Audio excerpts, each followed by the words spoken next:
6 months ago, I started using this pair of smart glasses, Ringside, to see if they could replace bulky cameras and my iPhone. Not for a demo, not for a press event, or just for YouTube review, but to see if real fight nights can be captured, as well as the high-stakes reality of ringside medicine. I'm Dr. Yomi Adeyemi, board-certified urgent care physician and ringside doctor. And this video is the long-term review of my Meta Oakley AI glasses. Now, in this video, I'm going to answer the question, after 6 months of real use, real events, and real failures, do the Oakley Meta HSTN still earn my recommendation? Well, stick with me to find out, and be sure to watch this video to the end, because I'm going to talk about some surprising medical complications that I experienced that I think you'll want to hear about. Now first, a disclaimer. These glasses were purchased by me with my own money. No sponsorships. We actually have no sponsorships at all on this channel, but that's another conversation. But the point is that this is my unbiased and unfiltered opinion on the product as a real physician using them for personal use. Now, like any great relationship, the honeymoon phase with these was amazing. The first month with these glasses was exciting. Hands-free POV footage at the push of a button, clean footage too, and fast social media posting. Now, I'm not gonna hold you. These glasses are the first real shift in the way that I've interacted with technology since I started using a smartphone decades ago. I no longer needed to worry about grabbing my phone awkwardly to capture moments. I no longer missed actually looking and focusing on what was in front of me in order to frame a shot. With one push of a button, the Oakley Metas allow me to open a window to what I'm already looking at, and the audio capture allows me to narrate right into the glasses. It's actually amazing. But long-term reviews aren't about excitement, they're about the friction points, right? And the honeymoon phase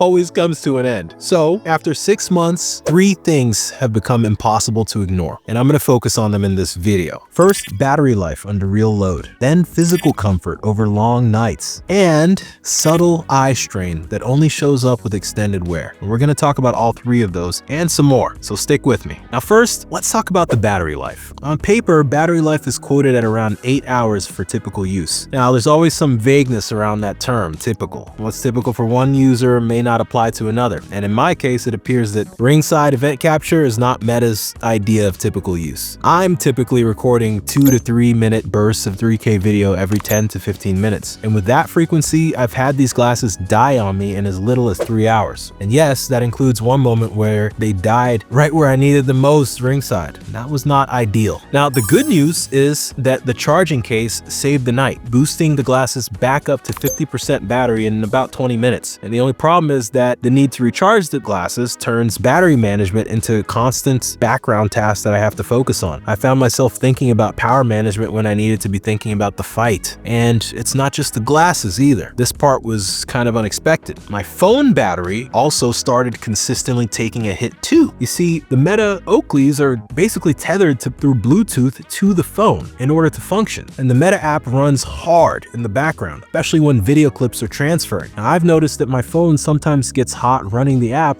during these transfers. Now, to be fair, I have an older iPhone 13 Pro. It's an oldie but goodie. Still got the steel case on the side.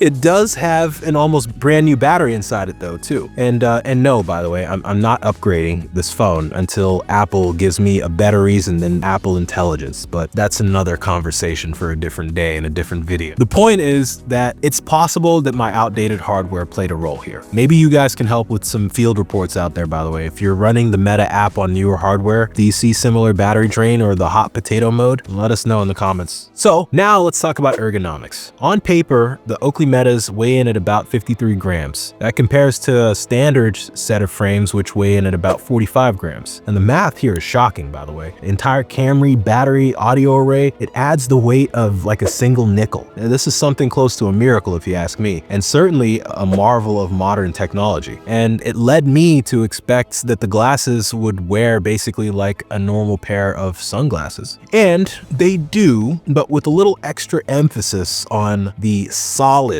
part. Now, after about 5 to 6 hours, the weight of the frames does become noticeable. Now, it's not painful at first, but it is fatiguing. And I noticed that I tend to get pressure and soreness right on the top of the ear.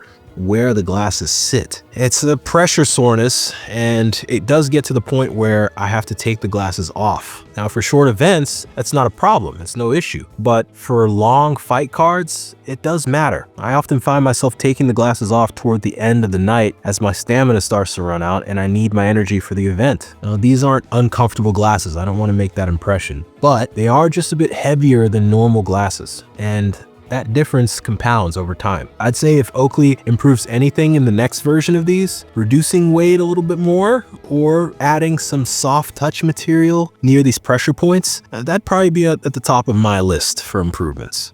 Enjoying the video? Yeah, I know. Me too. But listen, really quick. More than 90% of you guys watching this right now aren't even subscribed. Now, I'll be honest with you guys. It takes a whole team and a lot of work to put these videos together. I don't ask for a lot in return, but what I'd love is for you to hit that subscribe button and hit the bell for notifications. Doing that is a signal to YouTube that you want to see more of this content. It helps me, it helps our team. It's a small ask on your part, but it's huge for us.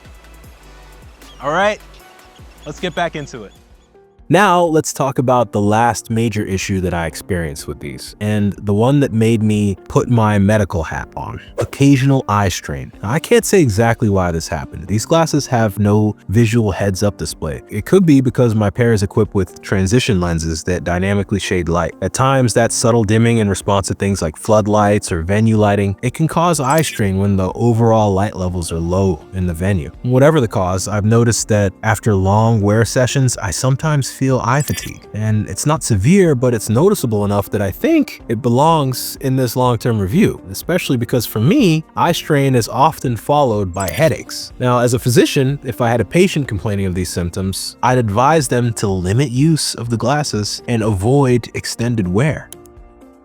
Now, of course, doctors make terrible patients, so I'm not going to guarantee that I'm going to follow my own advice here, but still, that's the most responsible way to approach things if someone is experiencing these symptoms. Now, I want to briefly touch on the AI aspect of these glasses. In my initial impressions video, which you should watch if you haven't already, I mentioned that I hadn't really used the AI much. It's accessed through voice commands. You say, "Hey Meta," and I just activated it there.